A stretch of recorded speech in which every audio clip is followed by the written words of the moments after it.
What's up, Jets Nation, and welcome back to another episode of the Juicy Jet Podcast. I'm your host, Kevin Rooney, and we got a game preview episode because the New York Jets are going to face the Dallas Cowboys at MetLife Stadium tomorrow at 1 p.m. at MetLife Stadium. Now, obviously, a big game for both teams because the Dallas Cowboys are 1-2-1, coming off a wild tie against the Green Bay Packers last week, and of course, the New York Jets fell on Monday Night Football to the lowly Miami Dolphins to drop to 0-4. So, both teams are pretty desperate for a win. The Jets don't want to go to 0-5. And of course, the Cowboys, they're trying to compete in the NFC East where you got to keep up with the Eagles, who are undefeated. You got the Giants now winning a game with Jackson Dart. And then Jaden Daniels is back with the Commanders. So we got a lot to talk about. What we're going to do, we're going to go through some of the news and notes around both teams heading into this game. I'll go through some of the matchups on both offense and defense that you need to pay attention to in this game. I'll go to the 3 keys to victory, and then finally we'll wrap it up with predictions. So let's actually start with the Dallas Cowboys. Let's talk about some of the news and notes around the Cowboys. So the Cowboys, the tale of their season, of course, number one, probably one of the more shocking trades in NFL history, Micah Parsons on their defense. 26-year-old all-pro linebacker gets traded to the Green Bay Packers for essentially Kenny Clark and 2 first-round picks. And the whole idea was they couldn't come to an agreement, and Jerry Jones wanted to stop the run. So they went after Kenny Clark. Well, it didn't really work out for the Dallas Cowboys so far because their defense is the worst defense in the NFL. So all the complaining that we have done about the New York Jets, the Cowboys defense is worse. They cannot stop anybody. I think the Cowboys have put up 30-plus points in 3 of the 4 games they've played this year, and they've lost 2 of them. So that defense is just atrocious. They've been benching some of their best players because it doesn't fit the scheme. So it feels like Matt Eberflus, their defensive coordinator, is trying to run a scheme that they don't have any of the players for that want to run a different scheme. I saw Stephon Diggs' brother has been complaining because he's obviously a great cornerback, and he wants to play one style of defense while the defensive coordinator wants to play another, so they had to bench him for a little bit to try to get his head on straight. It's been a disaster for Dallas. But on the opposite side, their offense has been unbelievable. Their offense has been insane. Dak Prescott is probably playing some of the best quarterback play in his life. So it's gonna be both sides of the coin. I think they're number 1 in offense and number 32 in defense. So it's gonna be really interesting. And I think one thing that we need to note about this game is they have a lot of people out.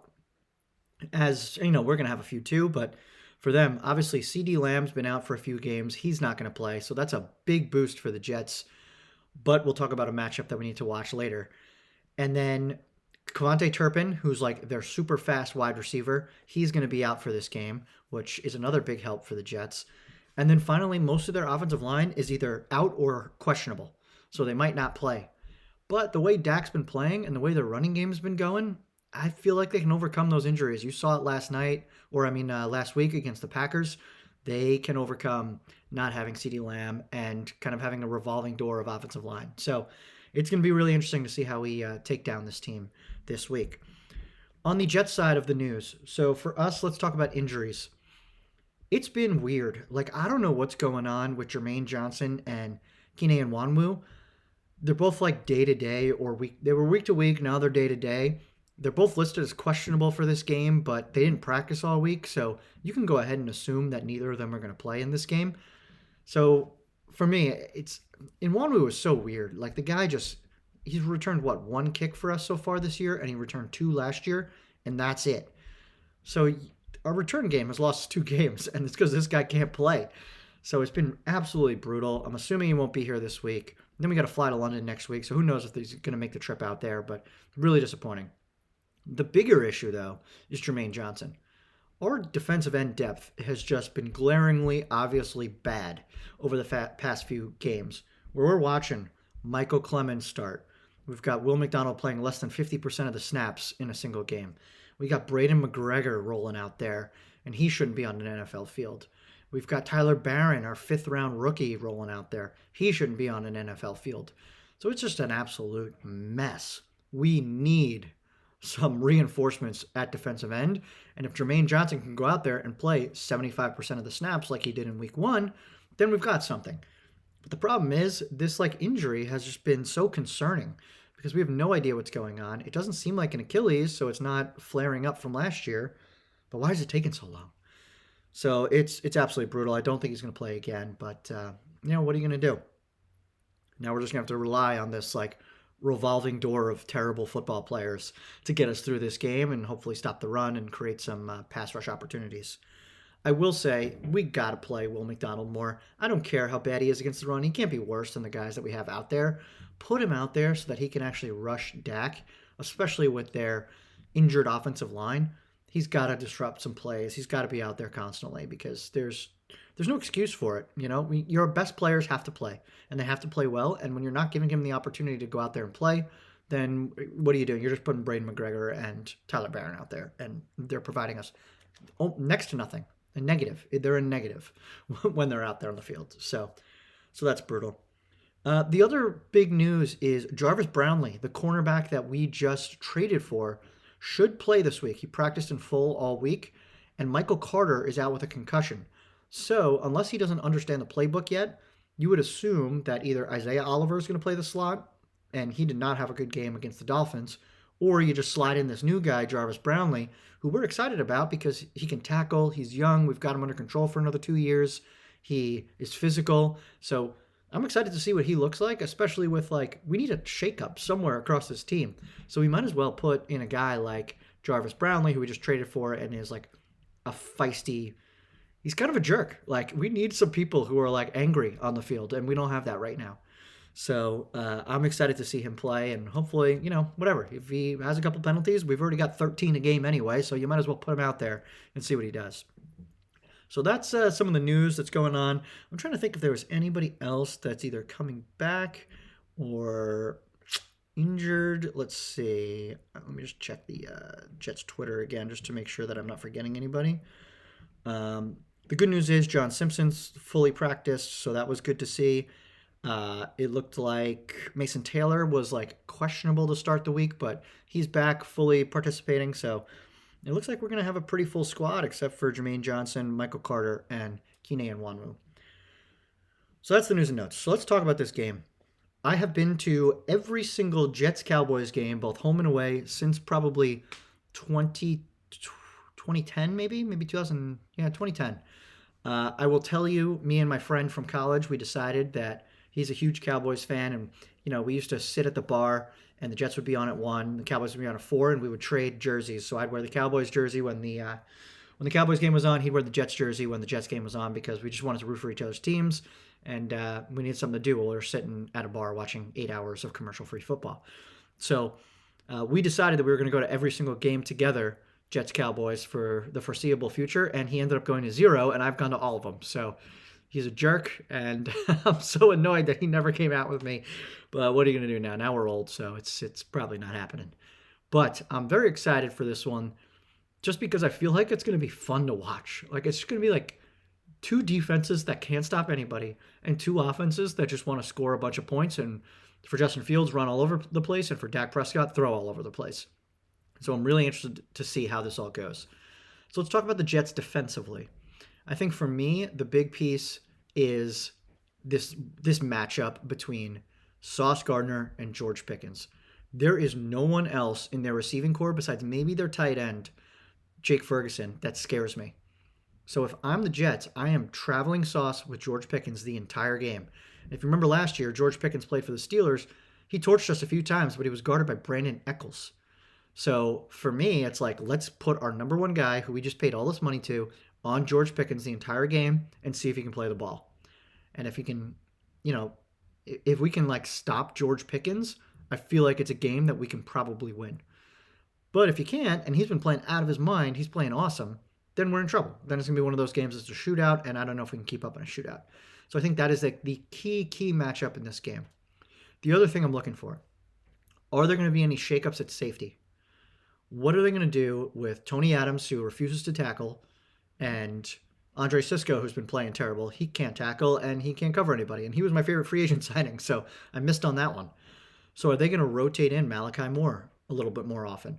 Are they going to put Quante Stiggers in at safety? Are they going to put, Isaiah Oliver in at safety? Anyone who can tackle. That is going to be so important in this game. so that we're not giving up these huge trunk plays because of yards after catch. Instead, it's just Dak kind of tossing it around, doing his thing. So I think that's big. And then I already said the other big matchup, it's going to be our pass rush against their depleted offensive line. So can Quinnen Williams and Will McDonald make a difference in this game? Quinnen Williams has been playing out of his mind all season. I'm really happy with him. He's forced a few fumbles, all that kind of stuff. But we can't pick any of them up. We're like the first team in 30 years to have no turnovers in the first 5 games. It's insane. It's hard to do. It is hard to do what we're doing right now. So we need Will McDonald to come around the edge and make a play. We need Quinnen Williams to make a play because these linebackers are just too young. They don't know what they're doing. And it's Jamie and Sherwood who is playing better, but isn't he's not the thumper. He's like more of a fast linebacker. So we need to cover up some of those deficiencies. So the pass rush has got to get there. So I think that's the big thing. It's the sauce matchup. It's what are we doing at safety? It's can we get a turnover and can we actually stop Dak Prescott? And I'll bundle all of this into the 3 things we need to do for sure in order to win. And then on offense, I mean, this should be a field day for Justin Fields. He should be able to run all over this defense. I'm excited that now, it sucks that Braylon's hurt. Braylon would be great for this game because he's such like an abuser, and I feel like this defense just like has no life for the Cowboys. So he could just lower his shoulder, run some people over, and really pummel them into the ground. With him not there, it's going to be hopefully 75% of Breece Hall, where he can do his thing, and hopefully we get that rookie year Breece where he's just breaking out. We had like 8 yards a carry last week. So let's keep running him. I'm excited to see Isaiah Davis on 3rd downs and getting a little bit more active on 2nd down potentially. I think he's actually a pretty good running back. So we'll see what he can do. And then on offense, once again, feed Garrett as much as you can. Feed Mason Taylor. I think he is the key to our number 2 target share. It's either going to be him or Breece because these other receivers are literally doing nothing. You can put all of our tight ends out at receiver and we would do better than what we're doing now. And that's another thing. Like, are we going to get Stone Smart action? Are we going to get Jelani Woods out there? These guys are huge and they're athletic. Like, go put them out there and see if they can make some plays instead of me watching Josh Reynolds every week not get any separation. Or watch Alan Lazard, who I've seen enough of Alan Lazard, but he's like an actual football player. So it's mind-boggling. And there was a stat. I gotta find this stat. Hold on, I need to take a second because I sent this to one of my my Jets fan group chats because it was just so insane. So Garrett Wilson this year has 27 catches, 311 yards. So he's pacing for 114 catches, which would break, I think, our New York Jets season record, 1,300 yards and 12 touchdowns. Listen to the rest of our wide receiver core. We've got Tyler Johnson has 4 receptions for 63 yards. Lazard has 3 receptions for 21 yards and a touchdown. Reynolds, which was an iffy touchdown. Reynolds has 2 receptions for 18 yards, and Arian Smith has 3 for 10. So all Jets wide receivers besides Garrett Wilson, 12 catches, 112 yards. How in the world is that sustainable? So, man, that is one we just got to fix. It's absolutely brutal. So the more we can get Mason Taylor involved, the more we can get Breece and Isaiah Davis involved, and any of the other tight ends, put someone else on the field like a Stone Smart. That would be awesome. So we'll see how it goes. I think the offensive line is humming. I think they're going to have a good game against this defensive line. I don't think they're any good. So I'd be surprised if there's a ton of pressures unless they just sell out and do all-out blitzing like the Buccaneers did against us, which is probably a smart play. But I don't know how Eberflus is actually going to play this game. So yeah, we'll see. And actually, the fun piece to all this, too, is there's a lot of former Jets across the Cowboys. So you look at the head coach, obviously, Brian Schottenheimer. He was the offensive coordinator for the Jets the last time we made the playoffs in 2010. So it's been like 15 years. But he was kind of tortured towards the end. But he seems to be doing really well with Dak. So that's been interesting to see. Solomon Thomas plays on the defensive line for the Cowboys. He's having a pretty good season. And then Aaron Whitecotton is the defensive line coach for the Cowboys. So, yeah, some old friends on the other side of Jets Cowboys here. All right, so my 3 keys to victory. They're very similar to the ones that we've done all year because we just never hit them. And I would like to finally hit on a couple of these. So I'm going to go with the defense has to force a turnover. If you don't get a turnover, we are going to lose. Dak is going to tear us apart if we can't get a pick or a fumble to change the field. We have the worst starting field position in the NFL because the only time we get the ball is off kickoffs or punts. So we need to get a turnover to put the offense in a better position to score, so we don't need 80-yard drives to score touchdowns. So that's number one. My number two key to the game is going to be a Breece Hall touchdown. We need to keep feeding Breece. Like, you could tell he was getting into it, but we were so far behind last week that we couldn't keep feeding him the ball. We're like the one rare team that's going to be down by 16 but still run. So, like, we can't be down by 16. We have to be, or what was it? We were down 13. It was 16-3 last week. So, gotta start establishing the run early between him and Fields and get him into the end zone, because we're going to have to score touchdowns to compete in this game. And my final one, between Will McDonald and Quinnen Williams, we need at least 2.5 sacks. So whether one of them gets one and the other one gets two, we need at least 2.5 sacks from the two of them. If that happens, I feel like we're going to be in a good position to slow Dak down and actually win this game. So let's go into predictions. It's tough because you don't want to go 1-5. And I can tell you the Cowboys and Jerry Jones do not want to go 1-3-1. That kind of like puts them way behind the 8 ball in their division. The Cowboys also never win at MetLife. We constantly beat them. I don't know why. It was like the Tony Romo pick against Darrelle Revis game. There was the Sam Darnold mono game where he threw the 92-yard touchdown pass to Robbie Anderson. There's just countless times that the Jets have beaten the Cowboys at MetLife for some reason, even when they're amazing. But I think this is the week that they get their win against us, unfortunately. Now, I think it's going to be a fun game. I think it's going to be exciting. I think it's going to be close. A lot of scoring. But I'm going to go with the Dallas Cowboys because I just don't think we're going to be able to keep up with their offense. And unless Brandon Stevens and Sauce have the game of their lives, I don't know if we're going to be able to stop them. So I'm going to go Dallas Cowboys 31, New York Jets 24. So high scoring. Hopefully it'll be fun. But unfortunately, I got the Jets falling to 0-5 and then now have to travel to London to play against a pretty good team in the Denver Broncos. So, man, it's brutal, but prove me wrong. I cannot, in good conscience, pick the New York Jets to win until they show me they can win a football game. And they haven't shown me that yet. But they've been close. They've had opportunities, but you got to start faster and not turn the football over in these occasions where we've been behind the 8 ball. I think it's been 10-0 in 3 of the last 4 games or something like that before we even get cooking. So that's my prediction. Hopefully things turn around. It's better. It's going to be great weather tomorrow. It's going to be exciting to be at MetLife. I'm sure it's going to be half Cowboys fans, but whatever. They're fine.